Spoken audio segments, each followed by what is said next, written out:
Xunqolaa adda addaa deemtan ijoolleen keessanii isin harkaa erga gaafa ba'anii tokkoffaa amantaa isaanii akka jijjiiran taasifama. Kana kan godhu eenyuuni hafuura sobaa hafuura seexanaa kana. Kanarratti sirriitti honnoo jettanii amantaa isaanii akka beekan gochuu isinillee mooyyuu calleessanii fi wantoota baadiyyaa keessatti godhaa turtan raawwachaa turtan san dhiisuudhaan ijoolleen keessan amantaa isaanii akka baran taasisuun isinirraa eegama. Kana godhuu hin taane ijoolleen keessas ammas rakkoo guddaa keessa akka jiranitti yaanni jedhamaatu jiru kana jechuudha. ቤተክርስቲያን በርግጥ በደንብ አላስተማረችም። ባዕድ አምልኮንና ባህልንና ሃይማኖትን ለይታ ብታስተምር ኖሮ እናንተም ግራ አትጋቡም ነበር። በዚህ በኩል አዳልሙቴን እያመለካችሁ በዚህ በኩል ሚካኤል ገብርኤል ብላችሁ ግራ ተጋብታችሁ ሁለቱንም ይዛችሁ ሄዳችሁት በርግጥ ቤተክርስቲያን በደንብ ባለማስተማሯ ነው እንጂ ይሄ ነገር ባዕድ ነው። Maaliifi kuni rakkooni bataskaana birallee jiraachuu danda'a. Rakkoon maali? Rakkoo loqodaa jechuudha. Maaliif barsiisuu dhabuurraa kan ka'e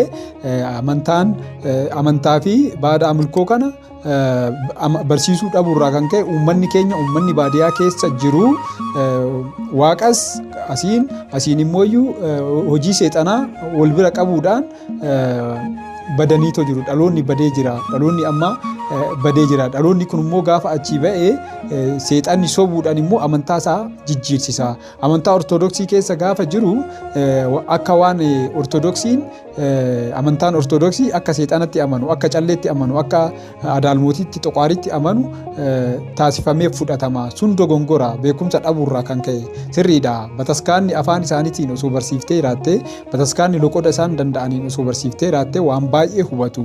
Namni gaafa baree amantaa isaa hin jijjiiru.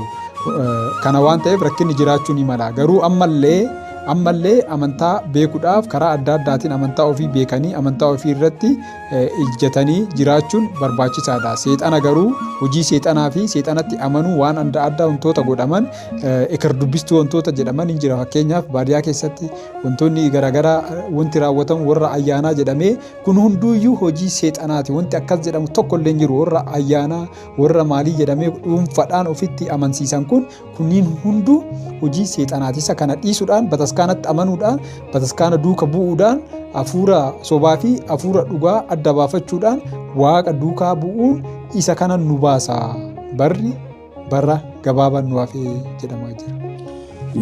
የሚጠብቁት መላእክቶች ሚካኤል ገብርኤል ናቸው። በእግዚአብሔር ፊት ቅዱስ ቅዱስ እያሉ የሚያመሰግኑት እነሱ ናቸው እንጂ በየአመዱ የሚያልከሰክሰን ቆሻሻ ነገር የሚያደርገን የሚቀጣን ቡና ለማልተፈላም ብሎ ቤት ውስጥ የሚካደምለት መልአክ አይደለም። ተቋሪ አይደለም። አዳልሞት አይደለም። መስንገል አይደለም።